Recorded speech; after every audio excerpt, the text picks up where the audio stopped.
Isang mapagpalang araw po sa ating lahat. Ako po si Charles at welcome po sa aking daily devotion. Sa araw na ito, ating itutuloy ang series na Harnessing the Power of Words.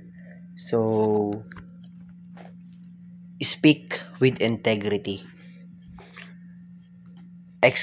Ecclesiastes chapter 5 verse 4 to 5 ang sabi rito. When you make a promise to God, don't wait too long to carry it out. He isn't pleased with foolish people. So do what you have promised. It is not good to make a promise and not keep it. It is better to make no promise at all. Sa Tagalog, kung mangangako ka sa Diyos, tuparin ito agad. Hindi siya nalulugod sa taong mangmang. Kaya tuparin mo ang iyong pangako sa Kanya. Mabuti pang huwag ka nang mangako kaysa mangangako at hindi mo tutuparin. So sinasabi dito yung yung integridad na kapag may sinabi ka, kapag nangako ka, dapat tuparin mo. Ayun, speak with integrity. So sa unang teaching ang sabi rito, words are powerful only when they are true. Ang mga salita ay malakas or kumbaga ang mga salita ay kumbaga powerful nga kapag ito ay katotohanan. So kumbaga never naging may impact yung mga kasinungalingan. O siguro sa tuwing nagsisinungaling tayo, maaaring makaligtas or maaaring ma-save na yung situation, pero pagdating ng panahon or pag nagtagal, wala yun. Talagang hindi yun nagmamatter, kumbaga yung mga kasinungalingan na sinasabi mo. So mga words are powerful only when they are true. May kabuluhan lang yung sinasabi mo kapag yun ang katotohanan, kapag yun ang totoo. So sa pangalawang teaching po tayo, the messenger is just as important as the message.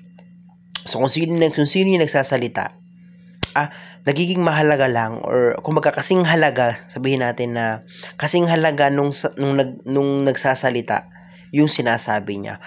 Ang isang tao kapag may integridad, kapag may paninindigan sa kanyang sinasabi, kumbaga kapag nakilala siya or wala siyang pangakong hindi natupad, yung lahat ng sasabihin niya, lahat ng mga nanggagaling sa bibig niya, kumbaga talagang powerful yun eh. Kung ang isang tao ay tapat, kung ang isang tao ay may paninindigan sa salita niya, magre-reflect yun. Na ibig sabihin na lahat ng sasabihin niya, paniniwalaan. Lahat ng sasabihin niya, kahangaan. Parang kahangaan siya dahil nga ganun, na tinutupad niya yung salita niya, tinutupad niya yung mga sinasabi niya.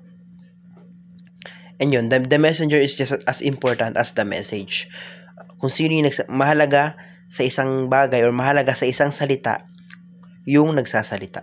Mahalaga sa isang salita, mahalaga sa isang word, ganon, kung sino yung nagsasalita na yun, kung sino yung bumibitaw na yun. So sa ikatlong teaching, ang sabi rito, a person of honor effectively harnesses the power of words. So ang isang tao na kapag may integridad, siya talaga yung masasabi mong may kapangyarihan yung mga sinasabi niya eh. Na yun nga, sinasabi rito na kapag ang isang tao ay tapat sa lahat ng sinasabi niya, kapag yung tao ay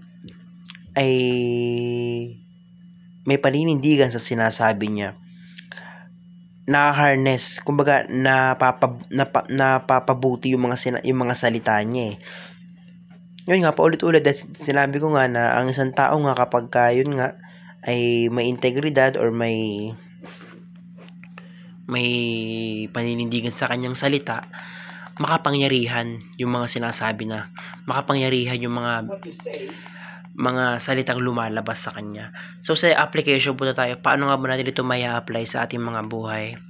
Promise only what you can fulfill and fulfill what you promise. Kumbaga mangako ka lang ng isang pangako na kaya mong tuparin, and yung mga pinangako mo, tuparin mo. So kumbaga sinasabi nga doon kanina, 'di ba? Mabuti pang huwag ka nang mangako kaysa mangako at hindi mo tutuparin. So totoo 'yun.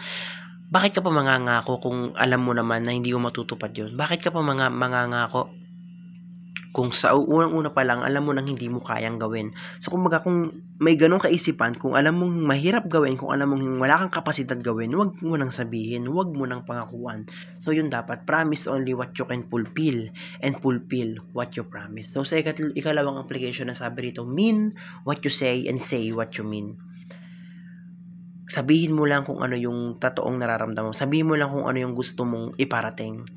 And kung ano yung pinarating mo, yun yung gawin mo. So kumbaga, nasabi rito na maging maingat tayo sa mga sinasabi natin na huwag nating hayaan na may mga salita or may mga words na lumabas sa atin na hindi naman natin talaga sinasadya. So kumbaga bago tayo magsalita, pag-isipan muna natin.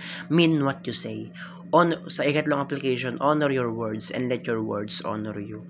So yung mga salita kasi na sinasabi natin, bumabalik yan sa atin eh.